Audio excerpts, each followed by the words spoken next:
Samedi, 6h50. Je rencontre Luc, le collègue qui était de service cette nuit. Il est moins ostensiblement déguisé en réceptionniste que Firmin, aussi je ne remarque pas ses fringues. Je me dis juste qu'il a l'air d'un étudiant, l'air détendu et plutôt content de me voir arriver, ce qui semble logique au bout d'un service de 12 heures. Installe-toi tranquille. Tu vas voir, j'ai pas grand-chose à te raconter, hein. C'est calme en ce moment. En effet, l'hôtel est complet et il ne s'est rien passé de spécial pendant la nuit, donc pas de consigne particulière. Ah si, attends. Prête à laisser les petits mots là. Parmi le fouillis de notes sur papier brouillon dont Fred aime à décorer le poste, on en trouve 2 qui pourraient m'être destinées. Luc s'attarde un peu. Je vois bien qu'il voudrait être gentil et ne pas me laisser en plan trop vite pour mon premier jour, mais qu'il a aussi une terrible envie de se carapater pour enfin se poser chez lui. Je lui dis de filer et lui souhaite une bonne nuit. Peu après, alors que le jour n'est pas encore levé, arrivent 2 personnes qui trimballent une quantité impressionnante de choses diverses dans des sacs et dans une poussette. J'essaye de savoir qui ils sont, si je peux les aider à porter tous ces trucs et où. Mais ils ne parlent pas du tout français, ni aucune langue que je connaisse. Je laisse tomber. Mais 10 minutes plus tard, la femme revient en poussant devant elle un garçon qui doit avoir 12 ou 13 ans. Il sert d'interprète. Ses parents ont cru que je demandais quelque chose de précis et sont montés le réveiller pour savoir quoi. Il n'a même pas l'air contrarié qu'on l'ait tiré du lit pour rien et m'explique en souriant que ses parents ne parlent qu'albanais, qu'ils sont à la 14 si jamais ils me réclament leurs clés plus tard et qu'ils n'ont pas besoin d'aide, merci, tout va bien. J'aurai toutefois plusieurs occasions de leur filer un coup de main pendant la journée et le lendemain, car cette famille semble opérer une sorte de déménagement perpétuel, sortant sans arrêt de gros sacs de l'hôtel sur un vélo, dans la poussette ou à bout de bras, et en ramenant d'autres tout aussi volumineux peu après. Mais à part eux et 3 ou 4 hommes seuls qui partent travailler, je ne vois pas passer beaucoup de résidents pendant la première heure. Ceux qui viennent sont des amis de la maison, qui pour boire son café, qui pour réparer la douche, qui pour qu'on lui mette son journal de côté, puis le patron lui-même, qui me demande si je sais me servir de l'ordi parce qu'il voudrait partir en Tunisie et aurait besoin que je lui dise quelle pièce il doit fournir par rapport au Covid et où est-ce qu'il pourrait aller se faire tester.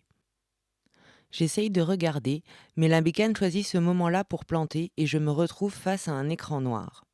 Je préviens Alphonse, mais il n'a pas l'air de comprendre ce que je lui dis et me repose les mêmes questions.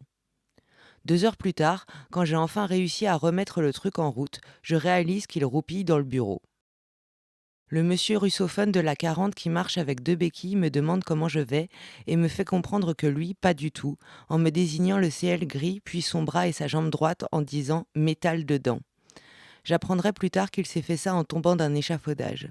L'humidité le fait souffrir. Mais il refuse obstinément que je lui tienne la porte pour sortir. Puisque nous en sommes là, voilà l'occasion pour moi d'écrire tout le bien que je pense de ce bidule stupide et inopérant, insulte permanente aux handicapés, aux poussettes et aux vélos, qui ne semble avoir été conçu qu'à la seule fin de leur compliquer l'existence. C'est une entrée à double battant, dont chacune des portes mesure à peine 1 mètre de large et n'accepte de rester ouverte que si l'on appuie fermement sur l'un des bitonniers du bas avec le pied, quand on en a un qui marche, hein, et encore, pas toujours. Ce qui fait qu'à chaque fois qu'une maman parvient à se faufiler par cette ouverture avec sa poussette pour entrer ou sortir, elle se prend littéralement un coup de porte au cul. Je sors fumer une clope avec Gérard parce que j'en ai marre qu'il essaye de regarder ce que je note par-dessus mon épaule. Des formations professionnelles, peut-être. J'ai été chef de sécu pendant plus de 10 ans. Et je me suis retrouvé là après mon divorce. Ça peut arriver à tout le monde, hein. Des vies de chiens qu'on a, tiens. Ouais, des vies de chiens. Mais moi, j'ai le droit d'inviter du monde ici, hein, tu sais. C'est Fred qui l'a dit au patron. Parce que moi, comme je bosse là, ben c'est pas pareil, tu vois. Non, moi c'est pas pareil. Madame Muche nous interrompt. Elle veut voir sa voiture. Pas la sortir, hein, juste la voir, précise-t-elle. Peur qu'elle s'ennuie d'elle, sans doute. Elle s'éloigne en direction du parking, toute guillerette. J'écrase ma cigarette et je rentre pour lui ouvrir. La commande d'ouverture est à la réception. Gérard me suit et la dame de la chambre 12, étudiante je crois, entre juste après lui. Le visage enfoui dans son écharpe, elle essaye de passer le plus vite possible. Peine perdue. Oh, et le masque? Il est où ton masque, hein? Je l'ai perdu, Je m'en fous, tu l'as perdu? Tu viens pas ici sans masque, tu... Je lui donne vite sa clé et elle s'enfuit par les escaliers. Gérard continue à gueuler tout seul. J'essaye de lui dire qu'il n'y a pas non plus de quoi en faire un fromage, mais ça l'énerve encore plus. Au bout d'un moment, il finit par se saouler tout seul à brailler la même chose en boucle et m'annonce qu'il part faire la sieste. Tu m'appelles s'il y a quoi que ce soit, hein? Ouf! 15h13. Un mec siffle vers le ciel devant la façade de l'hôtel. 15h15. Il enfile soigneusement un masque et passe timidement une tête par la porte. Pardon madame, il est pas là Pétia? Je l'appelle, il répond pas. Pétia. Coup de bol, son prénom était marqué sur l'un des post-it de Fred avec son numéro de chambre. C'est la 57, c'est ça? Je crois. Ben si, a priori, ils sont là. Mais je peux les appeler sinon. C'est de la part de qui? Bah c'est Niki, merci. Il n'attend même pas que Pétia descende. Le temps que je relève le nez du téléphone, il est retourné l'attendre sur le trottoir d'en face. Ce sont des ados du même âge, des copains, peut-être des cousins. J'ai l'impression qu'ils ne peuvent pas se voir ailleurs que dehors. Les papis-mamies de la 62 m'annoncent qu'ils vont récupérer leurs affaires dans le petit garage derrière l'annexe. Précision utile, la porte sonne quand on l'ouvre. Rapport au vol, on doit savoir qui est là-bas. En entendant le bip, la terreur de la réception sort de sa tanière. C'est qui est là-bas, là? Ben, la 62, ils devaient récupérer un truc. Ils peuvent pas y aller tout seuls. Il faut les accompagner.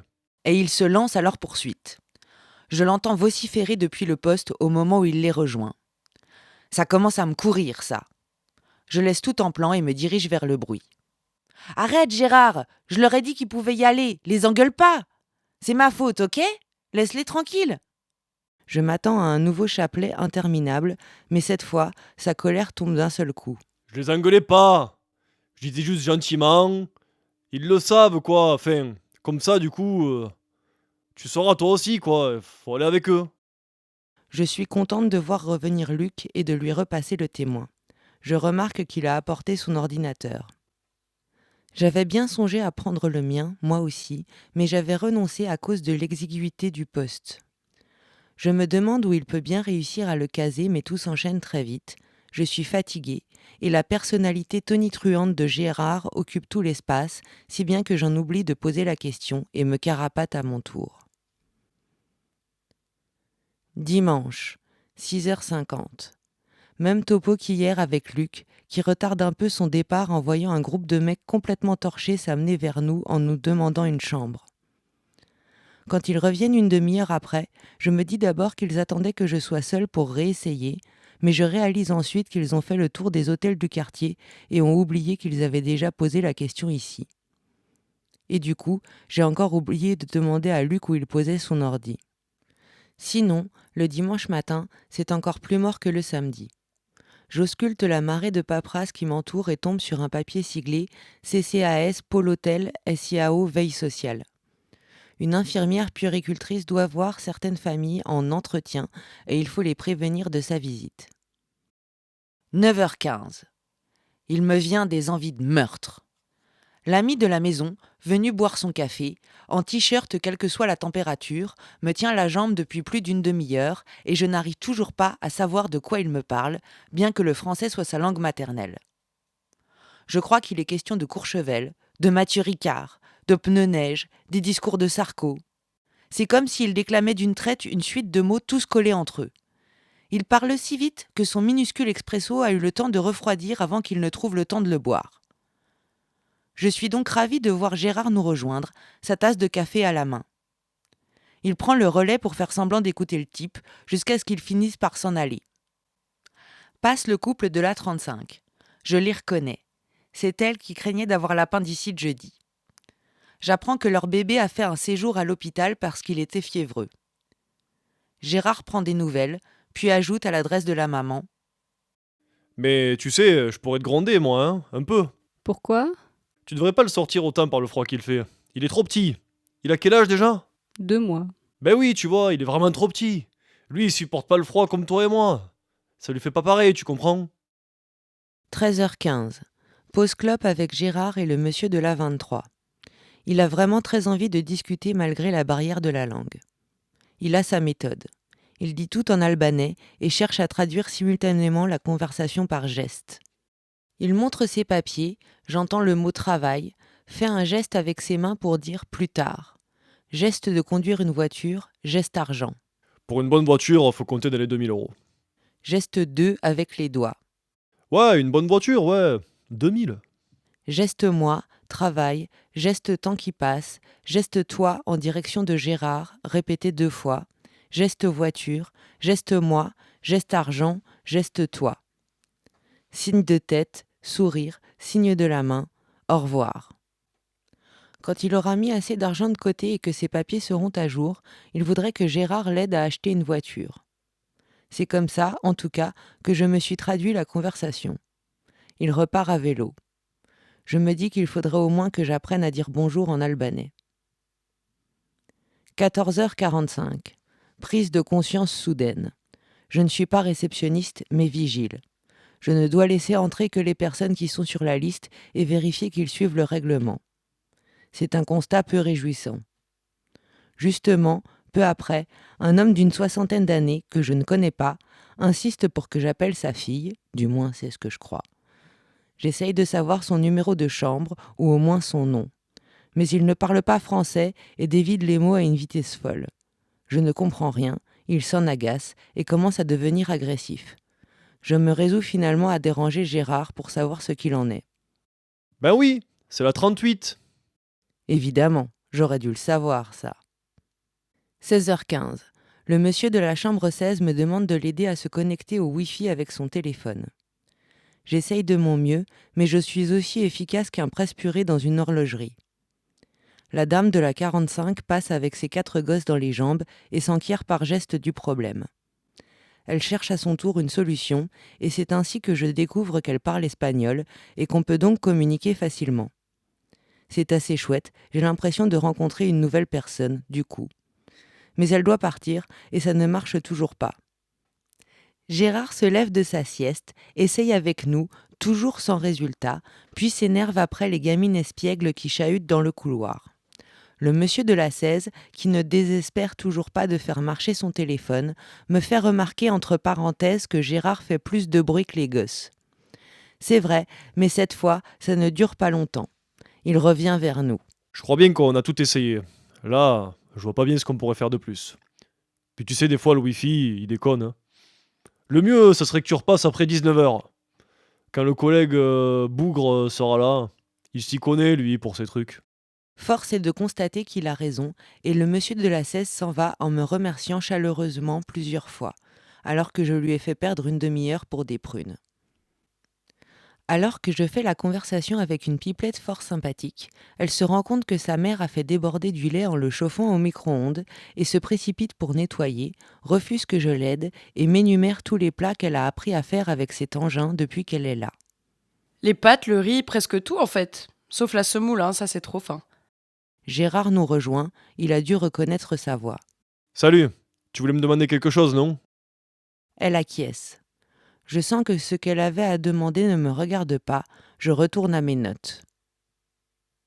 Plus tard dans la soirée, le couple de la 35 sort en coup de vent avec le bébé sous le bras, échange quelques mots avec Gérard qui fumait sa clope sur le trottoir devant, puis revient, toujours en coup de vent, avec Gérard sur les talons.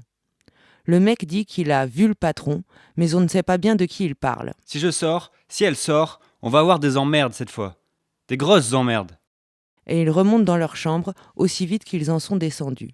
« Qu'est-ce qui se passe ?» je demande à Gérard. C'est leur problème de couple, pas mes affaires. Arrive un jeune type, aux cheveux partiellement peroxydés et avec un pantalon comme ceux qu'en portait feu mon grand-père. Enchanté, Justine. Je suis Bougrela. Je viens faire la nuit. En entendant ce nom, je me souviens que Firmin m'en avait parlé jeudi et m'avait dit, je crois, qu'il était apparenté au patron, mais je ne me rappelle plus dans quel contexte il avait dit ça. Ça n'a pas tellement d'importance, somme toute. Le week-end est fini. Dimanche, 18h50. Bougrela m'attend. Il a des choses à me raconter. Des problèmes avec la 35. Oui, des problèmes. Le mec a tapé sur la nana, le 115 a téléphoné, les flics sont venus. Mais là, lui, il est toujours en garde à vue, hein. Et elle s'est barrée la nuit dernière avec le gosse. On sait pas où elle est. Mais lui, en tout cas, je sais pas si tu le remets. Ouais? Bon, tu le laisses pas entrer, voilà. Voilà.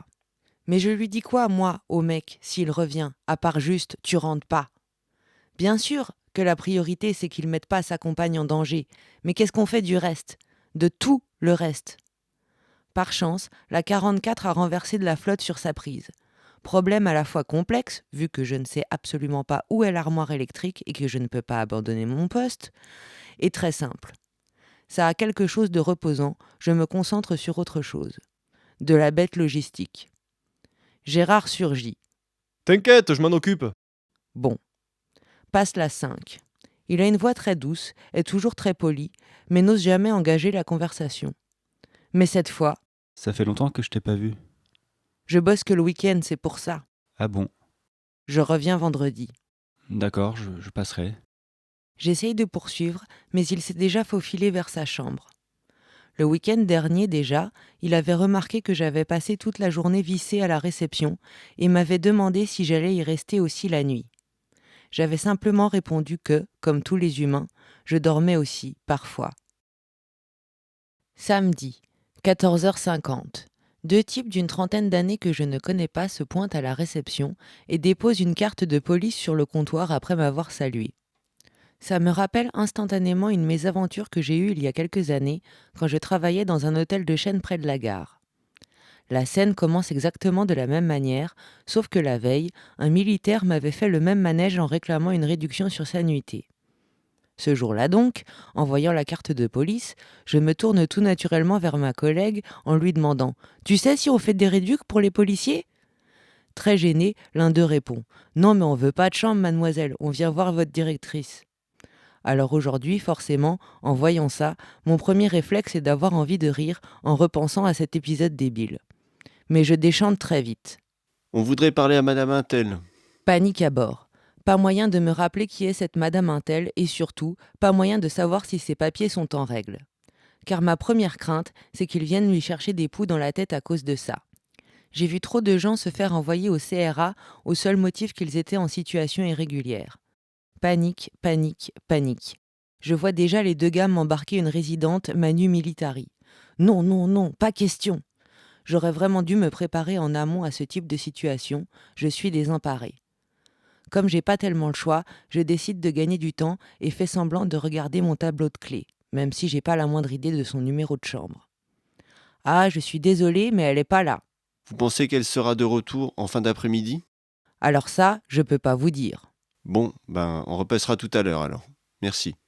Ouf, ça me laisse au moins le temps de préparer la contre-offensive. Je commence par envoyer un message à Daniel, un ami de l'observatoire, pour lui dire de se tenir prêt à rappliquer avec les gens des EGM si des fois les choses tournent mal. Deuxième étape, identifier cette fameuse Madame Intel. Il s'avère qu'elle occupe sa chambre seule et qu'effectivement, elle n'est pas là pour l'instant. Mais toujours pas moyen de la remettre. J'appelle Fred. Parce que je sais que quoi qu'il en soit, elle n'apprécie pas du tout qu'on fasse des misères à ses résidents et qu'il y a de fortes chances pour qu'elle soit de mon côté. Le cas échéant, elle aura probablement une idée sur la conduite à tenir. En effet, Ah merde! Mais qu'est-ce qu'ils lui veulent? ils ont pas dit. Bon bah, si elle revient avant eux, préviens-la et vois comment elle réagit. Si elle flippe, tu me rappelles direct et je viens. Ok, merci. Et tiens-moi au courant quoi qu'il en soit, d'accord? Sans faute, oui. Les choses ne se goupillent finalement pas trop mal, puisque peu après, une dame vient me réclamer sa clé. C'est elle. Je m'empresse donc de la mettre au parfum. Ah bon? Il voulait quoi? Aucune idée. Ah. Et elle s'en va le plus peinardement du monde. Il semblerait que je me sois fait du souci pour rien. Je reste quand même sur mes gardes et lorsque les flics reviennent, je commence par prendre leur numéro de matricule avant de les informer qu'ils ne peuvent pas monter dans la chambre en invoquant le Covid. Pour une fois que c'est utile, ce truc. Puisqu'ils ne bronchent pas, j'en profite pour leur demander pourquoi ils veulent la voir. C'est rapport à une plainte qu'elle a déposée. Et de fait, quand je la préviens, Madame Intel descend à leur rencontre et ils se mettent à discuter d'une éventuelle confrontation avec son ex-conjoint. Bref, beaucoup de bruit pour rien. Mais je préfère largement qu'il y ait eu plus de peur que de mal plutôt que l'inverse. Et je me dis qu'au moins maintenant, si le cas se présente, je saurai quoi faire.